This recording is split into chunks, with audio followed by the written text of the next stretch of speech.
Welcome back, my friend.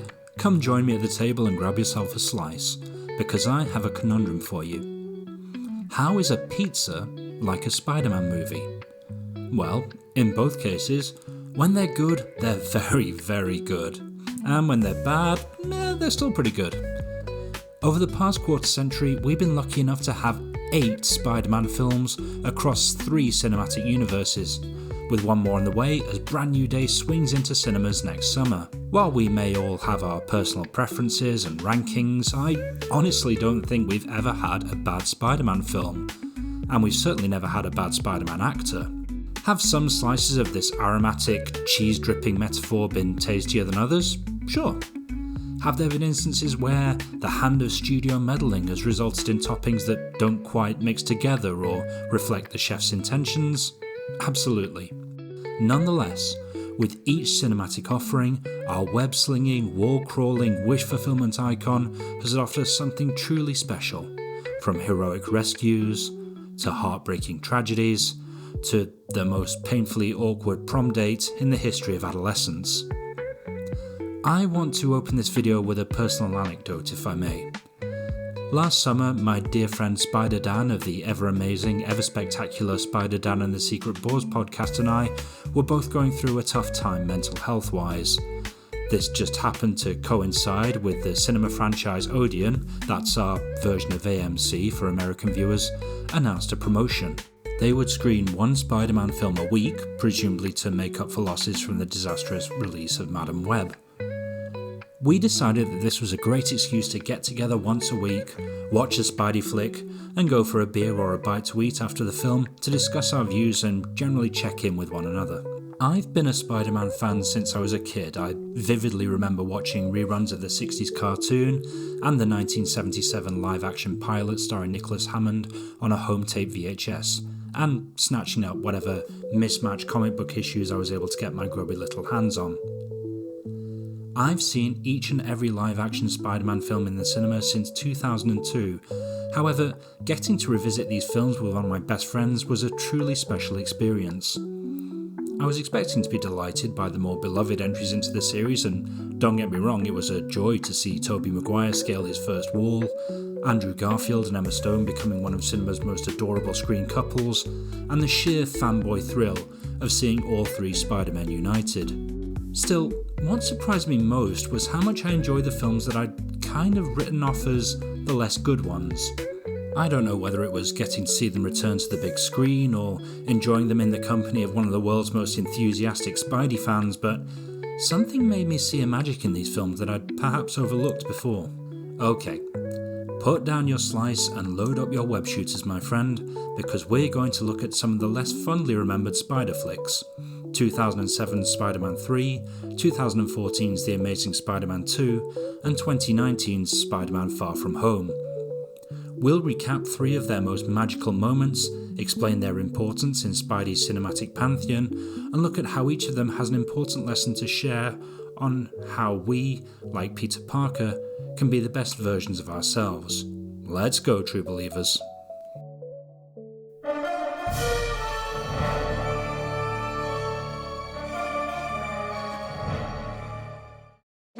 The film that launched 1,000 memes. For all its faults, Spider-Man 3 is a fun, inventive and soulful Spidey flick whose grandeur is dimmed by the quality of its predecessors. Its pedigree prevents this film from being judged on its own merits, so instead it becomes the weak link in a very strong trilogy. It's why I try not to stand next to my more attractive friends in photos. I love Spidey 3, I loved it in 2007 and I love it now. That doesn't mean I'm blind to the film's faults. The pacing is off, new characters like Gwen Stacy and Eddie Brock feel underdeveloped, and Harry's memory loss feels like one subplot too many. The creative tension between the filmmaker and the studio notes is at its most apparent here. Indeed, given the famously unpleasant time Sam Raimi had making this film, it's a testament to the cast and crew's talent, hard work and passion that the film ended up being as good as it is. As overstuffed as Spider-Man 3 often feels, there's a consistent through line of how to deal with conflict and learn to forgive not just one another, but ourselves. After years of uphill struggle, Peter finally finds himself on Easy Street, and his confidence gives way to hubris.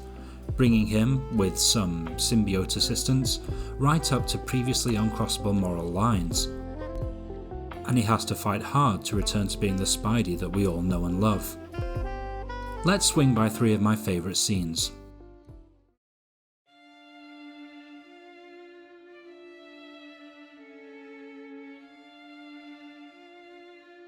If you saw this film theatrically in 2007, even if you walked away hating it, you still had to pick your jaw up off the floor after watching the Birth of Sandman scene. In an age of auteur filmmaking, it's easy to forget just how collaborative the nature of filmmaking is. While Sam Raimi is an incredibly accomplished filmmaker with a compelling voice, a director is always at their best when they're able to get the best out of their cast and crew and pull a team of disparate talents in the right direction. Nowhere is this more evident in Spider-Man 3 than the Birth of Sandman. This moving scene is packed with astonishing visual effects artistry, a dedicated actor, and a combination of effects and character animation, as well as incredible sound design. And that's just what you can see and hear in the scene. There was also a lot of behind-the-scenes collaboration from concept artists, model sculptors, and even the costume department. The VFX teams referenced the behaviour of sand, using microphotography to understand it at a, pun very much intended, granular level, then modelling individual grains of sand. They didn't have the imaging technology or processing power to produce detailed sand grains at scale, so they had to seamlessly transition from this extreme close-up to simulated rivers of sand created in Maya. It's done so flawlessly that you don't even notice. It's rare that we get to be wowed by digital effects, but even after almost 20 years, this moment holds up remarkably. In the film's bonus features, Thomas Hayden Church confesses that the VFX reference was some of the first work he did on the character of Sandman, and that he was still grappling with Flint Marko's physicality. He spent hours with Raimi rehearsing the movements to serve as reference for the animators. His performance grounds the visual effects while elevating them, conveying the tragedy, misery, and vengeful purpose inherent in the character. Throw in some outstanding Foley work and a phenomenally stirring score by Christopher Young straining to get out from Danny Elfman's shadow, and you have the makings of an all-time great villain origin.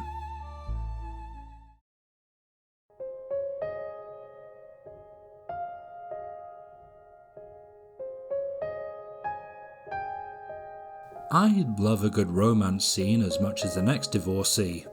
But as satisfying as it can be to see characters we love walk off into the sunset together, it can be much more compelling to see that love encounter friction. To see the miscommunications, insensitivities and conflicts that are a huge part of the fabric of every relationship, yet so rarely find their way into the romances of the silver screen. Peter's sweet but ultimately disastrous proposal to Mary Jane in Restaurant Constellation is one such moment. I think it's actually one of the best acted in the trilogy, and a welcome grounding moment of human drama amid the frantically fast-paced CGI-driven cacophony. Young Mr. Parker starts out with entirely romantic and noble intentions, but his insensitivity, his hubris and poor communication drive a wedge between he and Mary Jane. Moreover, I love the comic to and fro between Toby and Bruce Campbell's definitely authentically French maitre d'. Originally, this relationship was going to be far more adversarial, but in rehearsal, the actors found that it would work best if Campbell's character took a shine to Peter, and I'm inclined to agree. It heightens both the comedy and the sense of pathos when things go horribly awry. At this point, there's an element of sympathetic suspense because we know that MJ has been let go from a Broadway musical that she was headlining, but Peter doesn't. Moreover, we saw Peter, high on his own supply, attempt to replicate the iconic kiss from the first film with Gwen Stacy. I think it's fair to say that MJ enters the scene with legitimate grievances, while Peter is busy rehearsing the best possible version of what's to come. When she tries to tell him about how she's feeling, he completely bulldozes over her by presuming to understand what she means and making the conversation about himself. Now, this is done with the best of intentions. He's trying to say that he empathises with her imposter syndrome and wants her to know that he's been in a similar situation, little knowing that he's completely hogging the conversation. I know from experience because I've done this so many times in relationships. It's taken me decades to realise that sometimes our partners don't want practical advice. They don't want to know how we've reacted in a similar situation. They just need us to listen. This comes off the back of a similar conversation in Peter's apartment, and his every attempt to rectify the situation makes everything worse. The unexpected entry of Gwen Stacy fawning over Peter is another unintentional knife in MJ's heart. She thinks she's being friendly and complimentary, but of course she has no idea that Peter is Spider-Man, and therefore no idea why her presence might not be wholly appropriate in this moment. When you add in the slapstick tomfoolery of Bruce Campbell and his cadre of service staff trying to create a perfect proposal, it adds a sense of supreme awkwardness that actually heightens rather than diminishing the melancholy as MJ leaves the restaurant and Peter is left to fish his engagement ring out of a glass of champagne. All in all, it's a wonderfully bittersweet blend of tragedy, comedy and comic book melodrama that I think is often overlooked.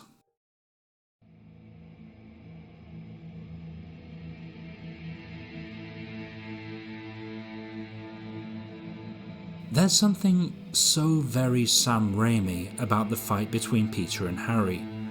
Tobey Maguire's goofy sincerity encapsulates Raimi's whole approach to the character. This trilogy wears the bold primary colours and simple morality of Stan Lee and Steve Ditko's Spidey comics very much on their sleeve.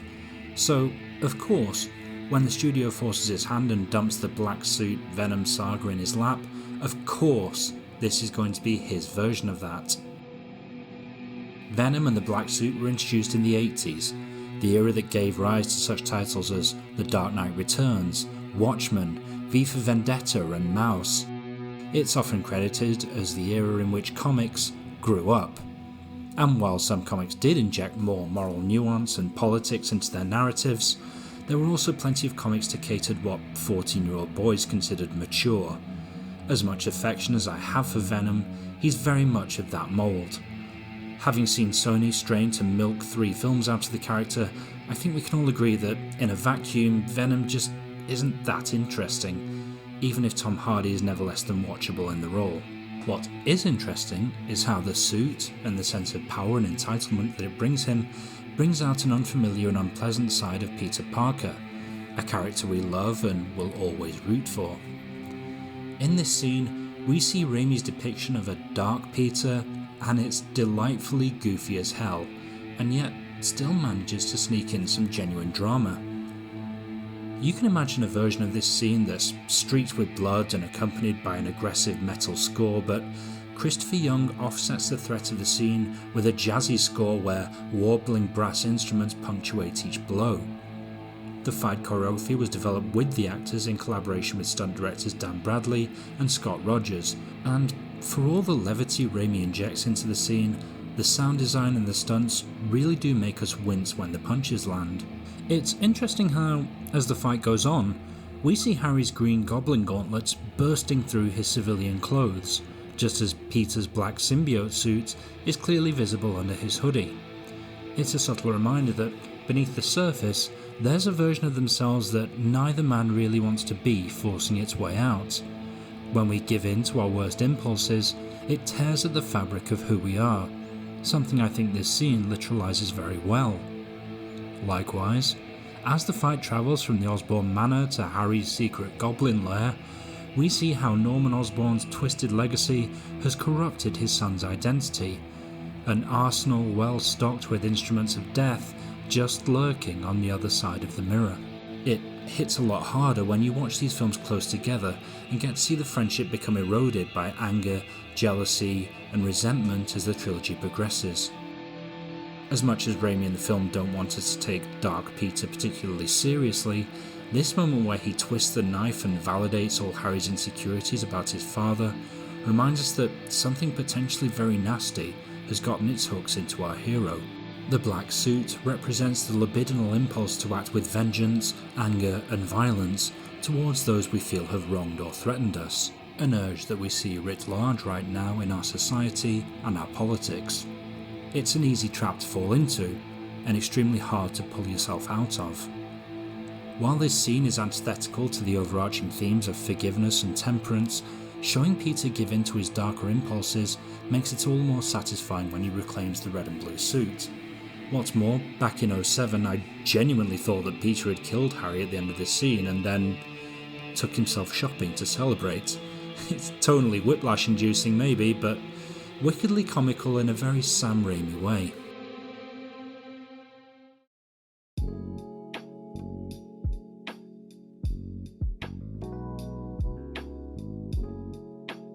At its heart, Spider-Man 3 is a story about forgiveness, about how the path of anger may be seductive, but it's also corrosive. Only in forgiveness, understanding and compassion can Peter, or any of us, find peace. Each of these scenes reflects Spider-Man's journey from arrogance to empathy. The Sandman's birth reminds us that even the most destructive acts stem from an instinct to protect someone we cherish. Peter's failed proposal shows us how love falters when pride overshadows understanding. We've all had those moments where, in a desperate scramble to prove our love with grand gestures, we forget that sometimes the greatest act of love is simply to sit and listen. In Peter's brutal confrontation with Harry, we see how vengeance tears at the fabric of who we want to be until we choose to let it go. In the end, forgiveness becomes the real victory. Raimi's trilogy ends not with conflict, but with reconciliation. A reminder that even when we're at our worst, we can still choose to be kind. Ooh, my spidey sense is tingling to remind you that if you're enjoying this video and you'd like me to make more, please drop it a like or perhaps give the subscribe button a nudge. It'll help me get seen and hopefully add new voices to the conversation in the comments.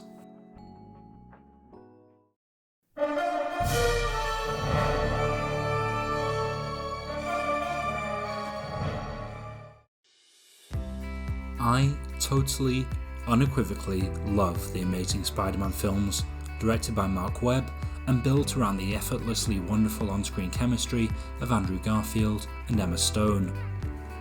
I am not, broadly speaking, a rom-com enjoyer. It takes a lot for me to invest in an on-screen romance. With these two, however, there isn't a single frame in which they share the screen where I'm not rooting for them. For a long time, I'd compartmentalised these films in my head as the good one and the ambitious swing and a miss. The first Amazing Spider-Man is basically Spider-Man Begins. I think if that works for you, then this is a bold new take that stands apart from the Raimi films and strikes out into new territory. If it doesn't, then I can appreciate why the tonal shift leaves you cold. The Amazing Spider-Man 2 takes a step away from its Nolan-esque predecessor and feels much closer to a comic book brought to life, while maintaining a lot of the emotional grounding from the first film. As much as I love the first Amazing costume, and I do, Garfield's suit in the sequel is pure perfection. The film is beautifully shot on 35mm by Dan Mindel, the visual effects are jaw-dropping, Hans Zimmer's score is bold and ambitious, and revisiting the film last year, I fell in love with it in a way that I hadn't quite been able to before.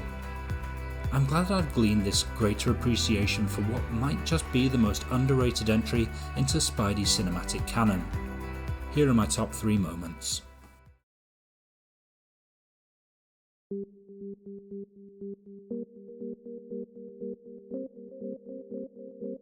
Spider-Man's first confrontation with Electro is quintessential Spidey cinema.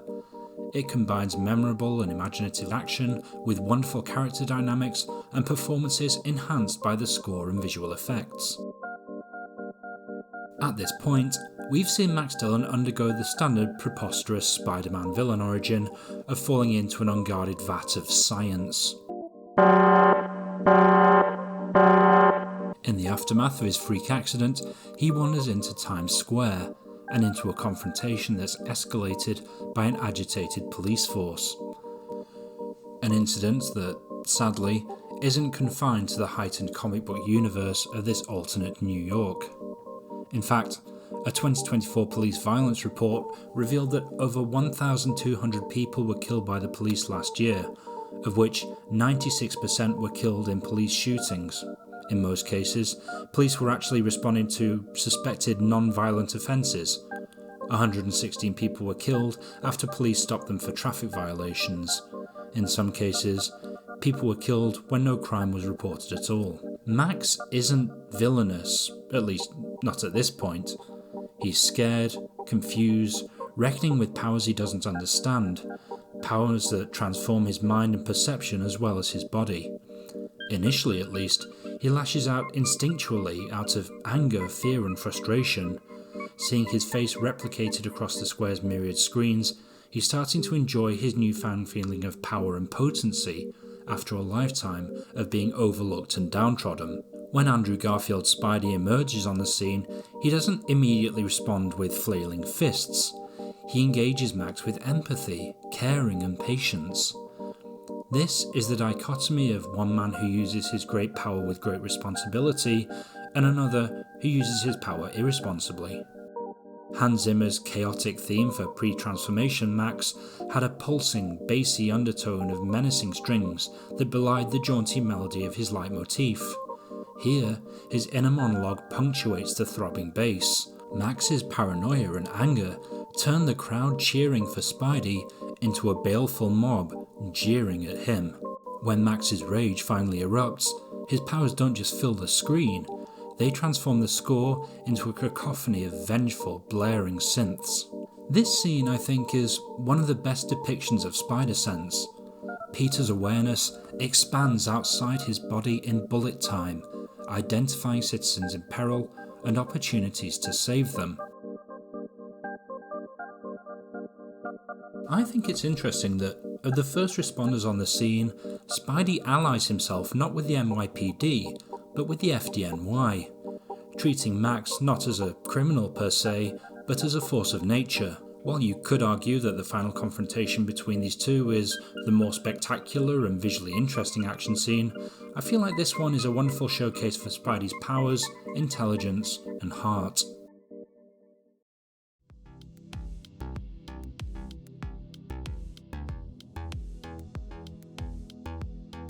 Andrew Garfield's Peter Parker and Emma Stone's Gwen Stacy are such an iconic screen couple that they're even adorable in a cupboard.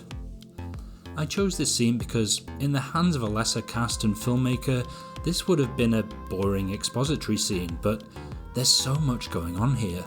In looking into Max's disappearance, Gwen finds all records of his presence at Oscorp erased, and her account locked minutes before she's pursued by corporate security goons. Peter, meanwhile, happens to be in the building, visiting a dying Harry Osborn, who entreats Peter to help him get a sample of Spider-Man's blood to help cure his hereditary goblinitis. He sees Gwen retreating through the corridors as the overzealous Oscorp Goombas close in and retreat to a nearby storage cupboard. At this point in their relationship, Peter and Gwen have actually broken up. Peter is unable to reconcile his feelings for her with his promise to her father that he would stay away from Gwen in order to protect her from the violence and upheaval that inevitably follow him for as long as he continues to be Spider-Man. Unable to tolerate the emotional push and pull, Gwen splits up with Peter. When they meet later, however, to discuss how they can move forward as friends, their chemistry still snaps, crackles and pops as they basically outline how they can be less adorable around one another. Even now, in a moment of emotional turmoil and imminent danger, they physically can't not be in love with each other. The dialogue is witty and sparkling, and the chemistry is tangible. In trying to secure Gwen's getaway, Peter engages the security guard not with fisticuffs, but in this beautifully choreographed slapstick routine. This moment showcases Andrew Garfield's skills as a physical comedian, imbuing every movement with the playfulness and confidence we'd expect from an out-of-costume Spider-Man. It's one of the many moments in which we see that, despite everything he's going through, Peter is just having the most fun ever being Peter Parker. Superhero films have legions of talented people working tirelessly to create spectacular action scenes that feel like splash pages brought to life, but it's beautiful, intimate little panels like these that keep us emotionally grounded and invested and help those big set pieces shine.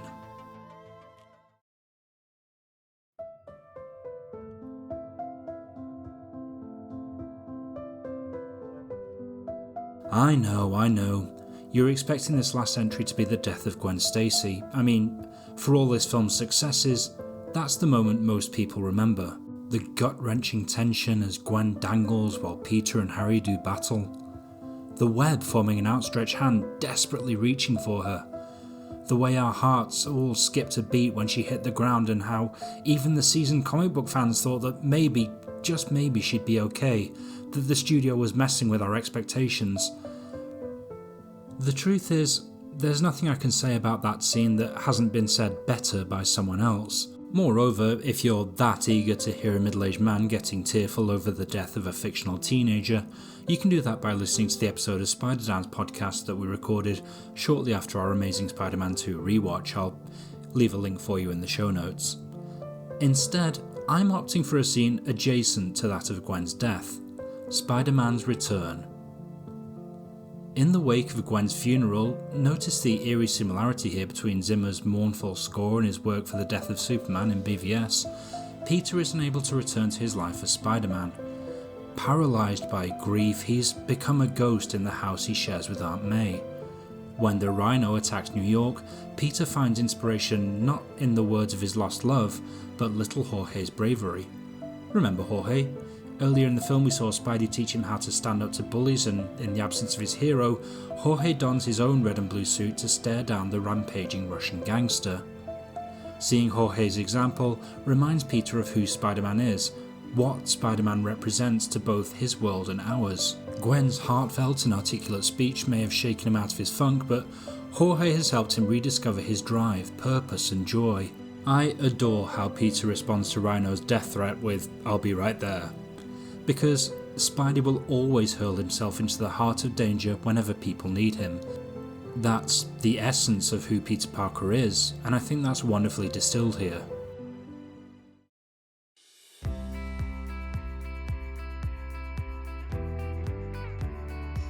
If Spider-Man 3 is about learning to forgive, The Amazing Spider-Man 2 is about learning to endure, about finding the courage to keep moving when grief threatens to tear us apart. Loss can make us feel small, insular and angry, but it can also remind us how deeply we're capable of loving. These moments chart Peter's journey from hope to heartbreak and back again. In his confrontation with the newly formed Electro in Times Square, Peter meets anger with empathy, trusting that understanding can calm Max's fear before it hardens into hate. In that cramped Oscorp cupboard, Peter and Gwen remind us that love is resilient, that even when circumstances pull us apart, connection endures in moments of laughter and care. And when little Jorge steps into Spider-Man's shoes, we see that the heart of a hero isn't a mark of individual exceptionalism, but a reflection of our shared ability to awaken our better selves. The power of Spider-Man lies not in radioactive blood, but in the determined glare of a young boy. A reminder that heroism isn't a power, it's a choice we make every day in defiance of despair. Because grief may change us, but it doesn't have to define us. What matters is that, even in our darkest moments, we find the strength to rise again, to keep swinging.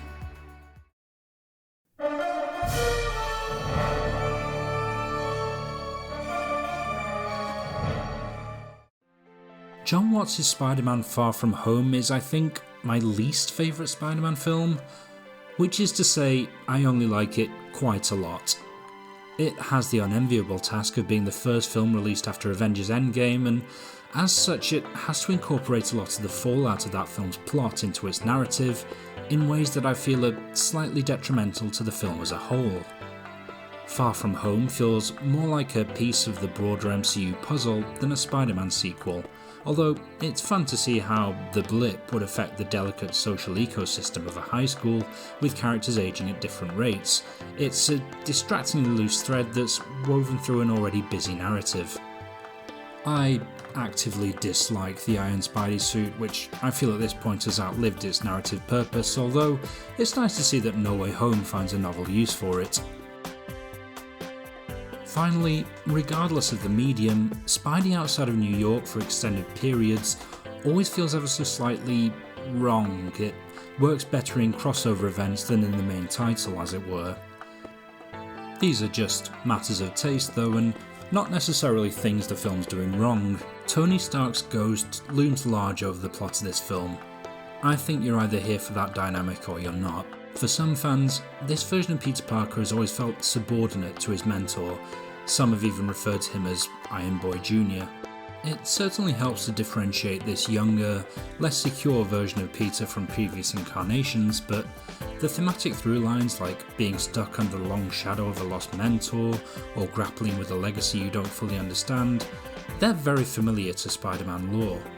If you prefer your Spidey in a vacuum, I totally respect that, but one of the first things young Mr. Parker did in the comics was try to join the Fantastic Four. While I find Far From Home frustratingly uneven, there are a lot of things I love about it. Zendaya's Michelle MJ Jones is clever, transgressive and charming as always, and it's nice to see the beginning of Pete and MJ's relationship flourish. Her divining Peter's secret identity is a cute touch, as is Ned being all smug and condescending during his 36-hour romance with Betty Brant. We all had a friend who did exactly that in their youth. I'm also a fan of the excellent visual effects, Jake Gyllenhaal's beguiling performance as Mysterio, and this kid just running up and punching Flash right in the nuts. Here are 3 of my top scenes.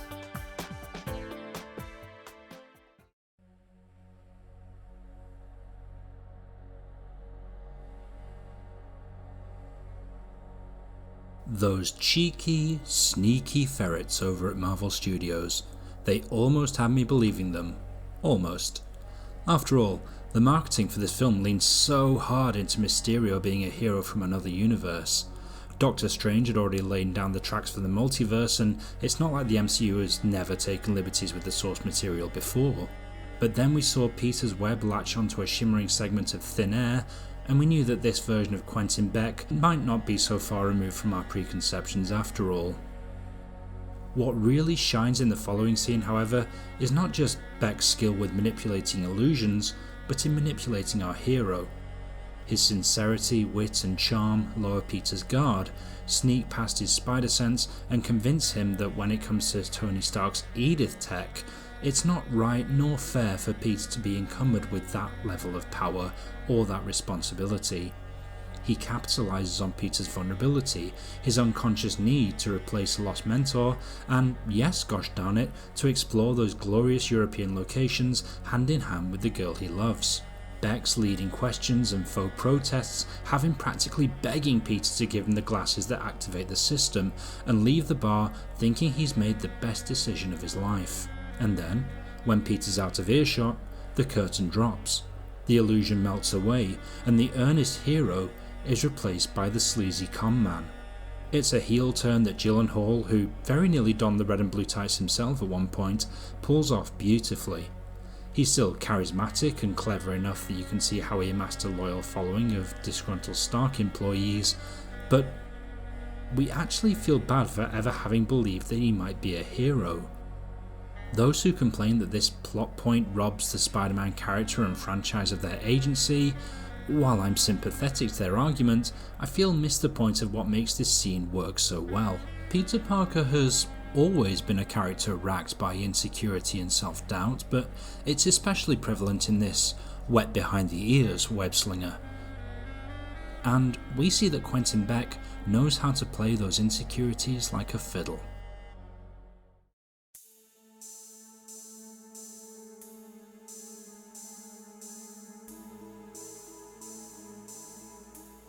Throughout his publication history, Mysterio has been treated alternately as a consummate showman, a cynical master manipulator, and a sadistic sociopath. His illusions would not only create sensational splash pages, they'd shake Spidey's sanity to its very foundation. Peter Parker is by no means the only hero to have received this treatment. In fact, it was Kevin Smith of all people in his Guardian Devil storyline who first showed me the genuine sense of menace inherent in Quentin Beck's character when he turns his attention to the Devil of Hell's Kitchen, unravelling the man without fear to the point where he threw a baby off a rooftop because he believed it was the Antichrist. The scene in which Mysterio makes Peter run a gauntlet of illusions is not only visually spectacular, it also shows Beck's skill as a shrewd psychological manipulator, playing on Peter's fears and insecurities. The genius of this version of the character is his ability to combine impossibly realistic holograms with weaponized drones. Mysterio's visions don't just intimidate and disorient Peter, they're capable of delivering lethal force. By keeping Spider-Man in a state of panic, guilt and emotional agitation, they allow Mysterio to bypass Peter's spider sense and keep him cognitively and psychologically on the back foot, causing him to wander straight into the path of a fast-moving train. In an age where generative AI and weaponized drones are only getting more sophisticated, deceptive and destructive, this scene provides a sobering reminder of how fragile our sense of reality really is in the digital era, and how terrifying it can be when it's called into question.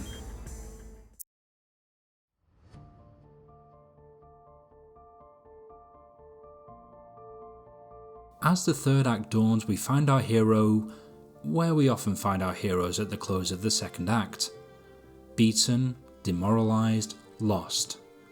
With little help from Happy and the famously lovely Dutch citizenry, Peter is en route to London to save his friends and engage Mysterio in one last confrontation. Happy reminds him that he's not Iron Man, that even Tony didn't always live up to his own legacy, but that while Tony lived in constant self-doubt, the one thing he didn't second guess was helping Peter Parker on his journey as Spider-Man.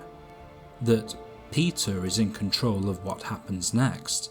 He just needs to trust himself. At first, I thought this point was undermined by Peter basically doing an Iron Man impression, but in the years since, I've realised just how well this actually pays off later. Sure, Peter may have inherited Tony's fabricator, he has access to Stark's super advanced magic science, but when facing Mysterio, that technology does not give him the ultimate advantage. The technology helps, sure, but what really wins the day is Peter's bravery as he flies into the heart of the illusion. His intelligence as he disables the drone swarm's projections, and when cornered in the Tower of London, it's his trust in his abilities and his clarity of purpose that see him survive in the face of impossible odds. Peter learns to put his trust not in Tony Stark's gadgets and gizmos, but in himself and his abilities. He learns to trust his Peter Tingle. In so doing, he's able to pierce Mysterio's veil of illusion and save the day, even if Beck ends up getting the last laugh in the post-credits scene.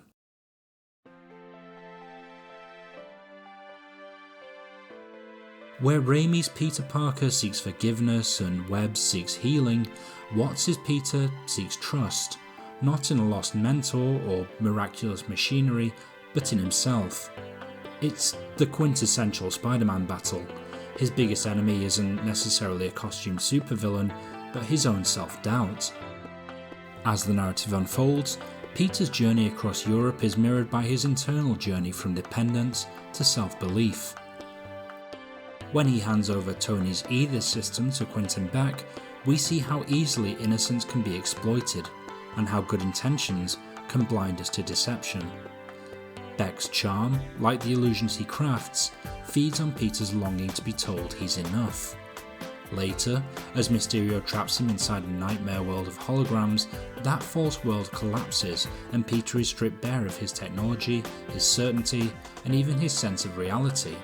He learns that clarity doesn't come from power, but from purpose. By the time he confronts Mysterio in London, Peter has learned to quiet the noise, to trust the tingle, and to believe in the instincts that made him who he is. His strength doesn't come from Tony Stark's legacy or a nanotech suit, but from the faith he places in himself. It's a lesson we could all use in an age where generative AI makes illusion easier to manufacture than the truth. When the world feels uncertain and every voice clamours to tell us who we are, what we think, and who we hate, sometimes the bravest thing we can do is listen for the quiet one inside, to be the hero of our own story.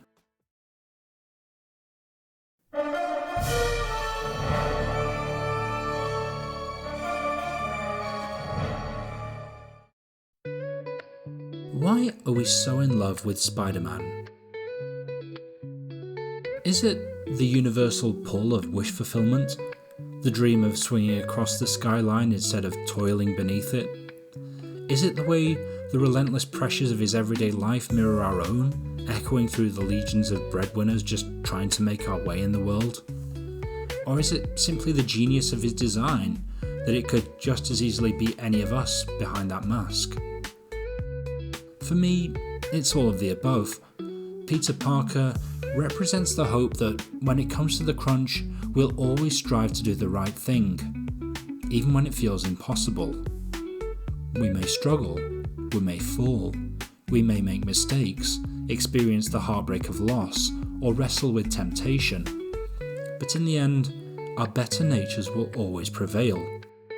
For every kind of power we experience, from getting behind the wheel of a car to casting our vote, we must remember that there also must come great responsibility.